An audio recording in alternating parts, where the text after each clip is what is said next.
This episode is sponsored by Skillshare.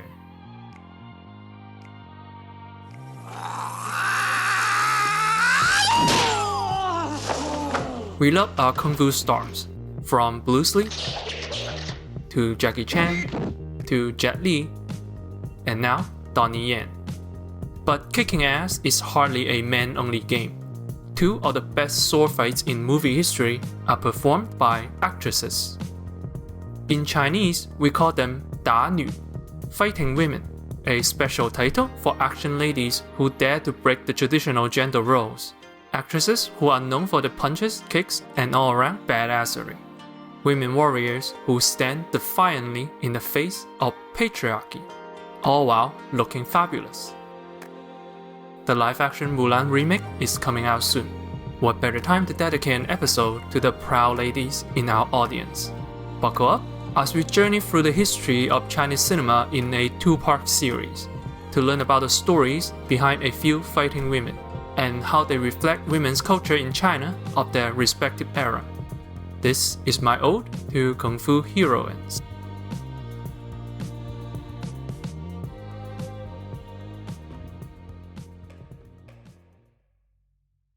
Back in feudal China, during the Qing dynasty, opera theater actors were all men, even when the roles were female. That's because acting as a career was generally looked down upon in feudal China, basically viewed as only slightly better than prostitution.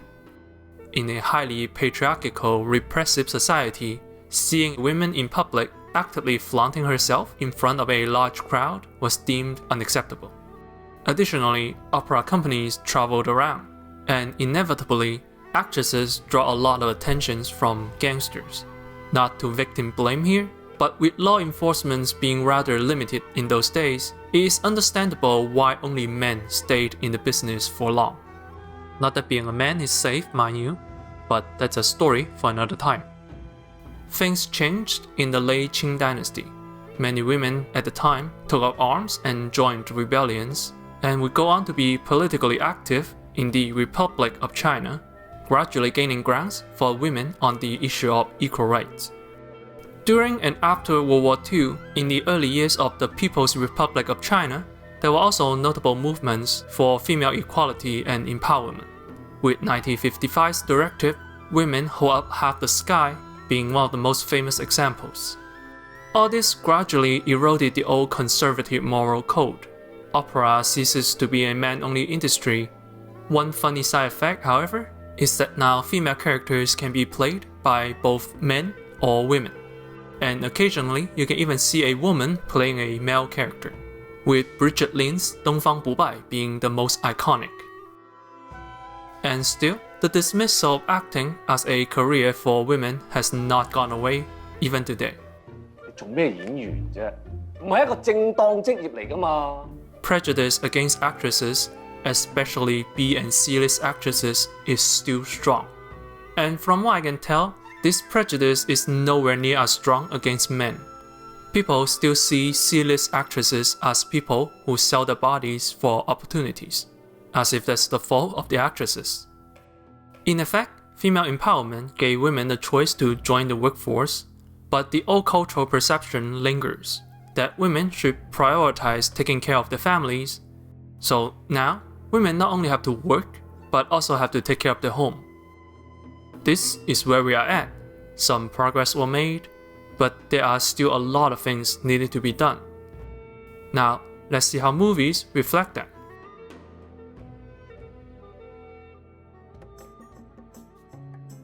But first, a quick message from our sponsor, Skillshare. Skillshare is an online learning community where you can find thousands of online classes to help you better yourself or achieve your dreams. If you are watching this video, chances are you are curious about or have a dream of filmmaking.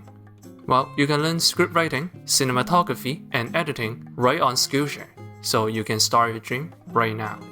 I recommend this class on how to get the blockbuster look on a DIY budget, presented by Nguyen R. Nguyen, where you can add massive production value to your film and even learn how to create VFX without the massive Hollywood funding. Flexible and affordable. An annual subscription is less than $10 a month. Skillshare can fit into any schedule and any budget. The first 500 of my subscribers to click the link in the description will get a 2-month free trial of premium membership, so you can explore your creativity. Give Skillshare a try today and better yourself for the future.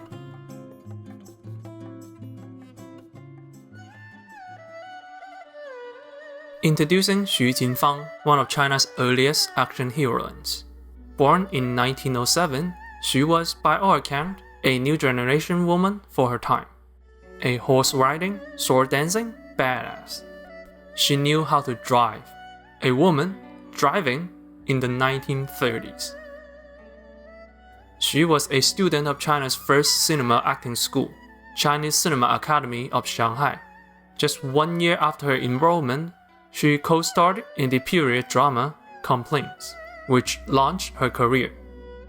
In 1930, she starred in supposedly the first Chinese martial arts film ever, The Swordswoman of Huangjiang, effectively making her not only the first danu ever, but the first action star in China. The Swordswoman of Huangjiang is a 13-part series, in which the titular swordswoman goes through a serialized adventure, fighting giant birds and stuff. All but one film is lost to history, and the remaining footage is damaged beyond repair. Yet we can still see her performance quite well. Confident, slightly unkempt, and takes a bite right out of a piece of metal. Strength is how she rolls. Compared to other movies from the same era, Xu's character shows little traditional feminine beauty. This shows that, at the time, strength was largely synonymous with masculinity. For a woman to be strong, she must exhibit the quality of a man, down to the unkempt appearance. But beautiful or not, as you can see from newspaper articles, she was popular indeed. Xu would continue to make movies all the way to 1951. Some of her films would have explicit messages for gender equality, such as 1934's Bible for Girls, where the topic of workplace sexual harassment is discussed. 1933's Actress on the Way and 1934's The Doctrine of Women explore domestic abuse from the perspective of a wife and a mother, respectively. Sadly, these films are either extremely hard to find or lost to history. For its time, these topics were fairly radical, a sharp criticism of the conservative value and the burden it put on women. In short, she was a radical woman with great ambitions. Compared to her contemporary Qian Siying, who also appears in Swordswoman of Huangjiang and had a similar career to Xu. Later in life, Qian married director Hang Changhou and had to quit acting afterward. Now it's worth noting that Qian had every intention of keep on acting, and left purely because taking care of her 7 children proved too much to handle. This is what I meant by women taking care of their home and work. Old moral code dictated that she had to put family first. Xu, however, did not let moral code get in her way. Reportedly, during the war, she and her company visited the military hospitals and refugee camps around China, doing shows and helping out in her own way. In 1985, she settled down and became an opera actor in Shanghai. 1981, she started working as a member of Shanghai Wenshi Research Hall. She never retired and passed away 4 years later, 1985, at age 79. For a woman who was most active in the 1930s and 40s, it is not a stretch to call Xu a revolutionary. She can certainly kick some ass on screen, but her dedication to the public, from fighting against sexism to supporting the war effort, is what makes her a true fighter.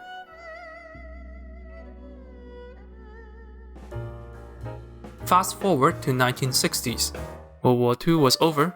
Old mainland Chinese film industry moved to British Hong Kong, and Taiwanese cinema was booming. Actresses flying around on screen was no longer a novelty, and we see many heroines left their marks on cinema history in this era. There was Polly Kwan, a karate and taekwondo black belt, famous for a starring role in Dragon Inn. And there's also Xu Feng, famous for a touch of Zen. But few can truly compete with the legend herself, Cheng Pei Pei. With 6 years of ballet training, at the young age of 19, Chung became a superstar with her terrific performance in Come Drink With Me.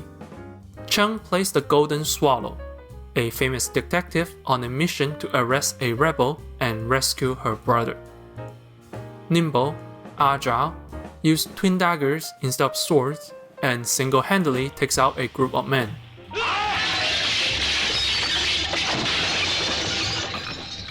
Even when she travels in disguise as a man, Chung's character exhibits just a bit more traditional femininity than her predecessors, empowering her gender rather than stripping it away from her. The perception of masculinity equals strength was somewhat eroded by the 60s.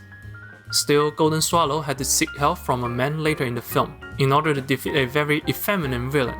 All that kinda dampens the message a little, but at least there's not a romance plot between them. Actually pretty surprising for the period. Nevertheless, Chung became a sensation and an inspiration for many, progressively carving out a bigger and bigger market for female lead action films, starring in a sequel, Golden Swallow, Lady Hermit, and in 1970, Lady of Steel, in which she plays the same character that her predecessor Xu Jinfang had once played, the swordswoman of Huangjiang. After 1970, Chung got married and moved to the US. She left the film industry and began taking care of her family while pursuing a degree in dancing. She later divorced her husband in 1987 and returned to the big screen.